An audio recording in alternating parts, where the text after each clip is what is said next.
샬롬, 하나님과 동행하는 새벽기도회 달라스 임마누엘 교회 권성철 목사입니다. 오늘도 하나님과 동행하며 풍성함을 누리시는 저와 여러분 되시길 주님의 이름으로 축복합니다. 오늘 말씀은 마태복음 1장 1절에서 13절까지의 말씀입니다. 예수께서 배에 오르사 건너가 본 동네에 이르시니 침상에 누운 중풍병자를 사람들이 데리고 오거늘 예수께서 그들의 믿음을 보시고 중풍병자에게 이르시되 작은 자야 안심하라 내 죄사함을 받았느니라. 어떤 서기관들이 속으로 이르되 이 사람이 신성을 모독하도다. 예수께서 그 생각을 아시고 이르시되 너희가 어찌하여 마음에 악한 생각을 하느냐. 내 죄사함을 받았느니라 하는 말과 일어나 걸어라 하는 말 중에 어느 것이 쉽겠느냐.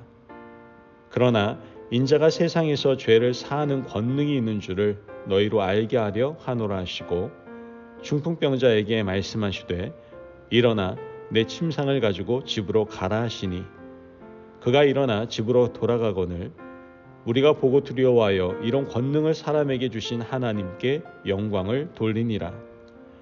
예수께서 그곳을 떠나 지나가시다가 마테라 하는 사람이 세관에 앉아있는 곳을 보시고 이르시되 나를 따르라 하시니 일어나 따르니라. 예수께서 마테의 집에서 앉아 음식을 잡수실 때에 많은 세리와 죄인들이 와서 예수와 그의 제자들과 함께 앉았더니 바리새인들이 보고 그의 제자들에게 이르되 어찌하여 너희 선생은 세리와 죄인들과 함께 잡수시느냐. 예수께서 들으시고 이르시되 건강한 자에게는 의사가 쓸데없고 병든 자에라야 쓸데 있느니라. 너희는 가서 내가 긍휼을 원하고 제사를 원하지 아니하노라 하신 뜻이 무엇인지 배우라. 나는 의인을 부르러 온 것이 아니요 죄인을 부르러 왔노라 하시니라. 아멘. 하나님의 말씀입니다. 여러분, 예수님께서 이 땅에 오신 이유가 무엇입니까? 우리 너무나 잘 알고 있습니다. 바로 우리를 구원하시기 위해서 이 땅에 오셨죠. 그렇다면 예수님께서 이 땅에 복음을 전하시기 원하셨던 대상은 누구였을까요? 두말할 것 없이 죄인인 우리였을 겁니다. 예수라는 이름의 뜻이 자기 백성을 그들의 죄에서 구원할 자라는 의미입니다. 이것만 보더라도 예수님이 이 땅에서 누구를 대상으로 복음을 전하셨는지 분명하게 드러나는 것이죠. 오늘 본문에서 주님은 죄인들을 향해서 복음을 전하고 있습니다. 먼저 중풍병자입니다. 2절 말씀을 보면 침상에 누운 중풍병자를 사람들이 데리고 오거늘 예수께서 그들의 믿음을 보시고 중풍병자에게 이르시되 작은 자야 안심하라 내 죄 사함을 받았느니라. 지금 말씀을 보니까 어떤 사람이 중풍병 때문에 침상에 누워서 세월을 오랫동안 보내고 있었던 것 같습니다. 이러한 상황을 알고 있는 주변에 있던 친구들이 이 사람을 보면서 굉장히 안타까워하고 있었죠. 안타까운 그 모습을 보다 못해서 이 친구들이 환자를 침상에 누운 채로 들고 나오고 있는 거예요. 같은 이야기를 전하는 마가복음 2장에 보면 친구들이 침상에 누운 채로 중풍병자를 데리고 왔는데 예수님을 에워싼 무리들이 너무나 많아서 가까이 올 수 없었다라고 이야기합니다. 그래서 그들이 결정한 것이 무엇이었죠? 지붕을 뚫고 줄을 달아서 예수님 앞에 친구를 내려놓게 됩니다. 여러분, 친구들이 이렇게 해서라도 예수님 앞에 이 중풍병자를 보이고자 한 이유가 무엇일까요? 그것은 바로 친구가 이 중풍병에서 해방되기를 바라는 간절한 마음이었을 겁니다. 아마 중풍병자도 마찬가지 마음이었겠죠. 몸이 아프면 어떤 일도 할 수 없고 또 사회에서도 소외되고 도태될 수밖에 없습니다.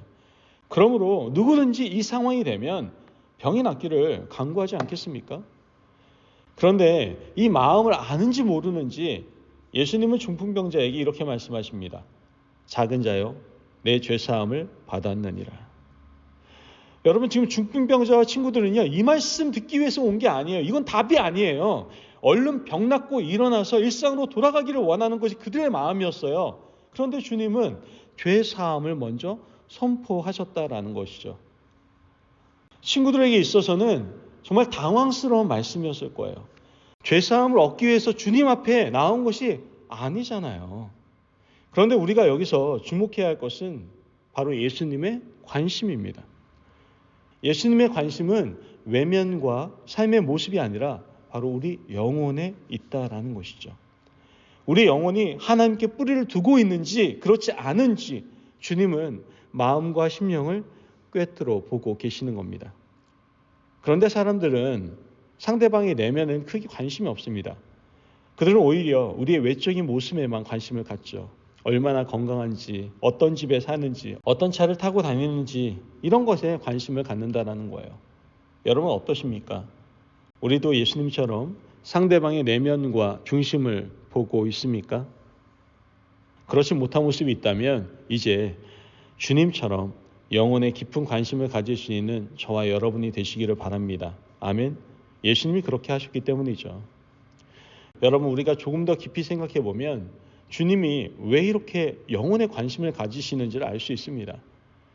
여러분 영혼이 죄로 인하여 피폐해진 상태에서 돈을 많이 버는 것은요 오히려 죄가 죄를 더하는 일입니다.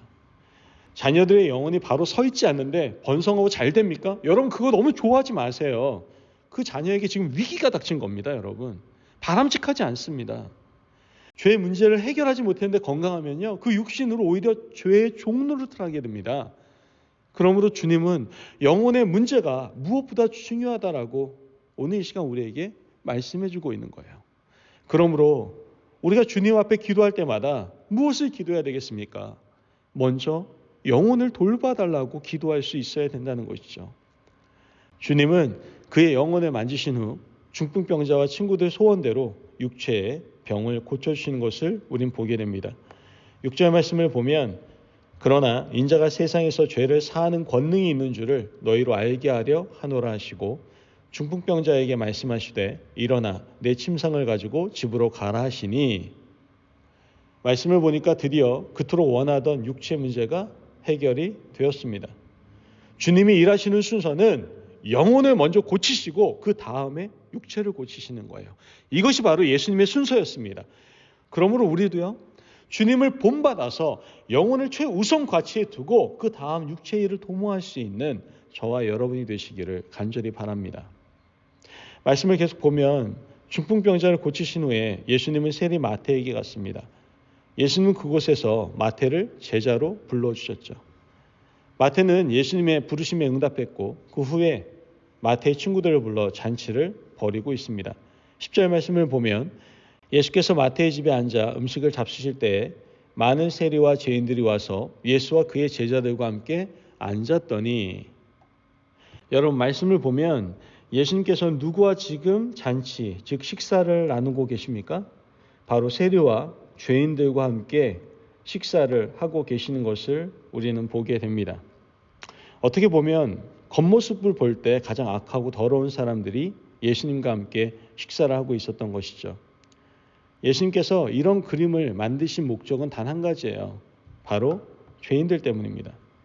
죄인을 구원하시기 위해서 그들과 식사하시고 그들이 모이는 자리로 뛰어 들어가셨던 것이죠.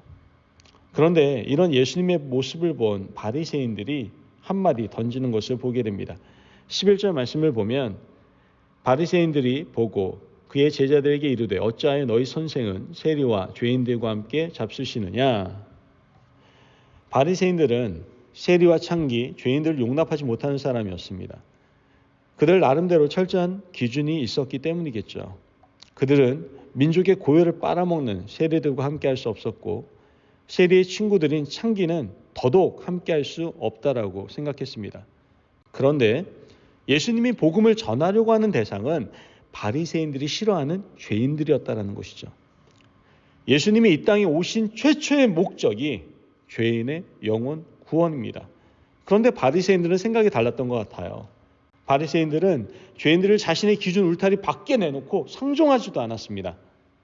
그런데 사실은 바리새인도 세리도 창기도 모두 하나님 앞에서 죄인이다라는 거예요. 주님의 은총을 받아야 할 죄인들이 스스로 의인이라고 착각하는 바리새인들은 죄인 중에 죄인입니다. 예수님께서 이들의 말을 들으시고 이렇게 말씀을 하시죠. 12절 말씀을 보면 예수께서 들으시고 이르시되 건강한 자에게는 의사가 쓸데없고 병든 자에게라야 쓸데있느니라. 예수님은 자신이 복음을 전하는 대상을 한 번 더 명확하게 말씀하시는 겁니다. 이 말씀에 비추어 보면 여러분, 교회는 어떤 곳입니까? 교회는 죄인들이 모인 곳이에요. 하나님 앞에서 고개를 들 수 없는 사람들이 모인 공동체가 바로 교회입니다. 그런데 이러한 우리가 하나님의 은총을 받고 거듭나게 되었습니다. 원래는 죄인이었는데 하나님의 놀라운 은혜로 말미암아 거듭나서 의인이 되었습니다. 예수 그리스도의 피로, 그 공로로 의인이 되었다라는 것이죠. 그러나 죄의 습성은 흔적처럼 남아 있어요. 가끔 교회 공동체에서 이런 모습이 불쑥불쑥 올라오기도 합니다. 그때마다 우리는 어떻게 해야 됩니까? 넉넉한 마음으로 이해해 줄 수 있어야 돼요. 예수님께서 우리 같은 인간을 위해서 이 땅에 오셨음을 기억하고 서로 이해하는 믿음의 공동체가 되어야 한다라는 것이죠. 여러분, 오늘 하루 만나는 모든 사람들을 우리 예수님의 마음으로 품어주시지 않겠습니까? 그 영혼을 먼저 바라보시면서 그 영혼을 위해서 더욱더 뜨겁게 기도해 주실 수 있는 저와 여러분이 되시길 주님의 이름으로 축복합니다. 아멘. 기도하겠습니다.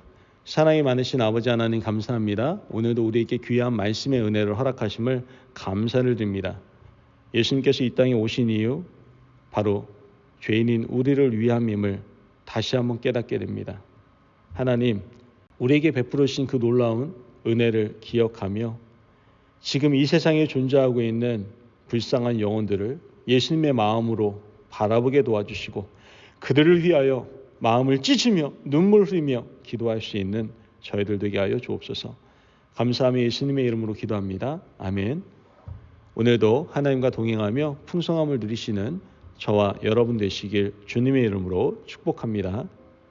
여러분, 이 땅에 죄인을 위하여 오신 주님을 기억합시다.